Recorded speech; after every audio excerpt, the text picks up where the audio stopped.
everyone, welcome back to my channel. So today I'm going to be doing a survival guide video again, and this survival guide is going to be on how to survive a military relationship and the things that I think should be known more and be practiced more, and stuff like that to make a healthy, strong relationship. So I'm just going to give you about 4 tips, and yeah, let's get started. So the first one that I want to talk about is love is not a feeling, it's a choice. And I guess our society has made love a feeling because you fall into love, you meet Prince Charming, you just like all this stuff of if suddenly you don't feel love, if suddenly it's not this magical experience, then you don't love them anymore. And that's not the case. You choose to love someone every single day of your life.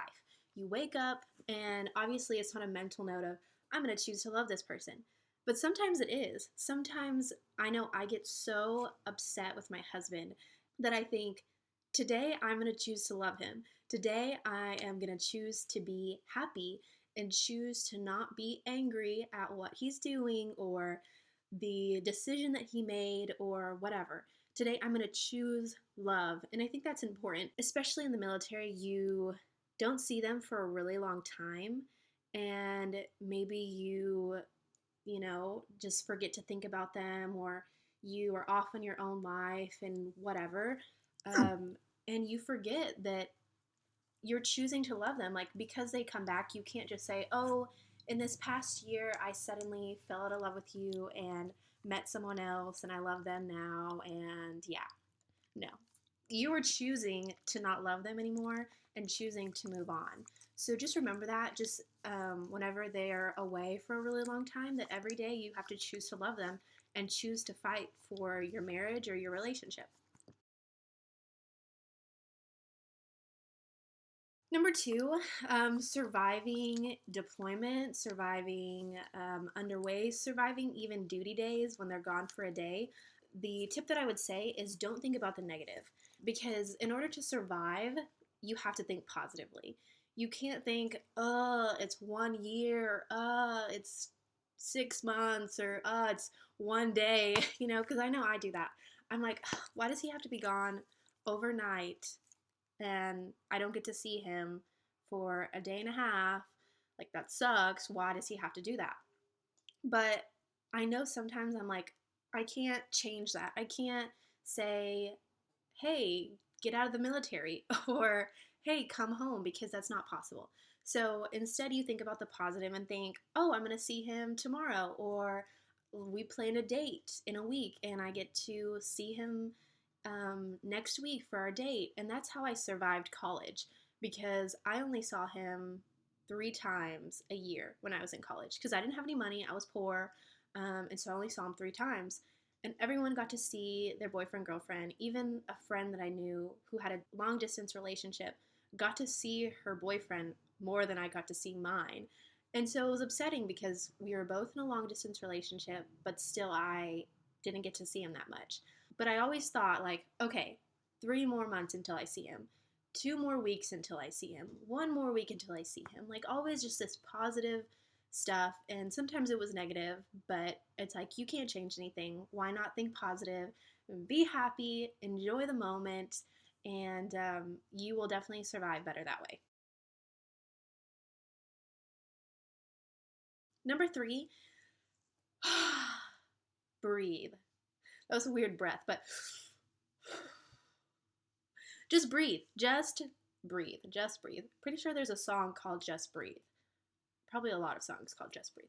But seriously, y'all, breathe. I have gotten a lot of emails from you guys that are like, oh my gosh, oh my gosh, oh my gosh, what about this? What about this? What about this? What about this? What about this? And I'm like,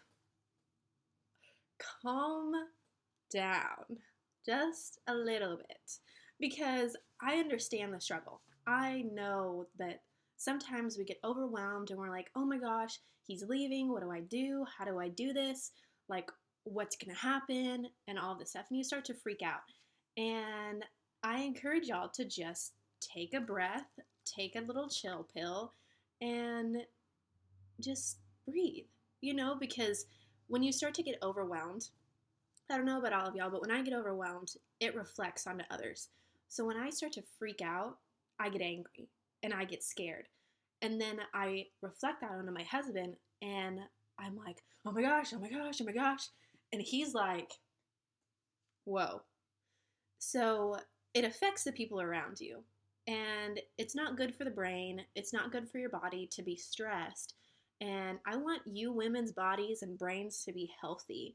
And so I encourage you to, whenever you start to get stressed out, and of course you can always ask me questions and email me and anything, and I will gladly answer you. But just breathe. Like before you type, just know that it's gonna be okay. It's all gonna be okay. I survived this. My friends in the military survived this. The wives around the world survived this, and it's going to be okay. So just breathe. He's gonna come home to you, and everything's gonna be great, and you're gonna have a great marriage. So I don't know how much I can stress that, but just definitely take a breather for a second. Get outside, breathe in the air and everything. So that's number 3. Number 4 is enjoy where you are right now in this moment. Take a look around at your surroundings and just enjoy them. Because when it comes to the military, you're moving all the time. You're going to different places, going on different adventures, and it's kind of overwhelming and it can be stressful. And I just encourage you guys to just enjoy it. Because I know for me, again, like stress, and I don't take breathers sometimes, and I get wrapped up in where are we going next? What is going to happen next? When are you going to leave me next? Instead of, or even like sometimes when he leaves the next day, I get angry the day before because I'm like, oh, why do you have to leave? Blah, blah, blah, blah, blah. And I don't enjoy the moment that I have with him in that very second. Like he's going to be gone tomorrow and I'm over here like annoyed. That's not okay. I'm not going to survive these next couple of years if I'm just having an attitude or I'm angry or I'm annoyed because he's leaving. But the times that I get to spend with him, I'm like, I'm annoyed. Like I'm spending time with him and it's not good spending time and I'm just wasting all of that time. So just take a look around and just look at him in the eyes and just have that moment of silence of we are here right now, right in this moment together. You may be gone tomorrow, but at least I get to spend today with you, and that's all that matters. We get to be in this beautiful city. Maybe you're in another country. We get to be in this beautiful country, and maybe the circumstances are bad because you don't get to see him that often. But again, just enjoy those moments that you get to have with him, and everything is going to be okay. Like I said, for kind of all of them, you can't change anything. You can't change anything. And in a couple of months, my husband will be leaving for about a month, and I can't change that. And if I worried or if I didn't focus on right now, I could be like, thinking about what day is he going to leave, how long is he going to be gone, what am I going to do for those days, and blah, blah, blah, blah, blah, blah, blah, blah, blah. And it's just kind of stressful, and you don't want that in your life. As my friend Jesus always says, there's a verse that I quote, and I have probably left it in some of your emails, but it says, "Therefore I say, do not worry about tomorrow, for tomorrow will worry about itself. Each day has enough trouble of its own." And it's my favorite verse, and I carry it with me wherever I go, in my heart, in my head, on my desk, everywhere. And it's just a reminder that even today has so many worries. I could worry about so much today. Why am I focusing on tomorrow's worries, or the next day, or the next day, or the next day? And it's not saying that you should worry about today, but it's saying that there are so many worries that why worry? And so I just encourage you guys to take a breather, not worry about stuff, live in the moment, and that'll get you through a lot because you won't be freaking out so much and you won't be, sad as much, or you'll have this positive, happy vibe to you, even though you're in one of the worst circumstances. So anyways, I hope you got something out of these survival tips. And again, definitely email me. My email's in the bottom. Follow me on all my social media accounts. And and Samuel wants to say hi. Again, like this video if you thought it was cool and you think I'm cool. Subscribe to my channel, and I think that's it. Yeah, comment below if you have anything that you want to say. I always love when y'all comment. Like, it makes me happy. I can't stress that enough. So definitely keep commenting, and I will do a video next week, and I will also see y'all next week. So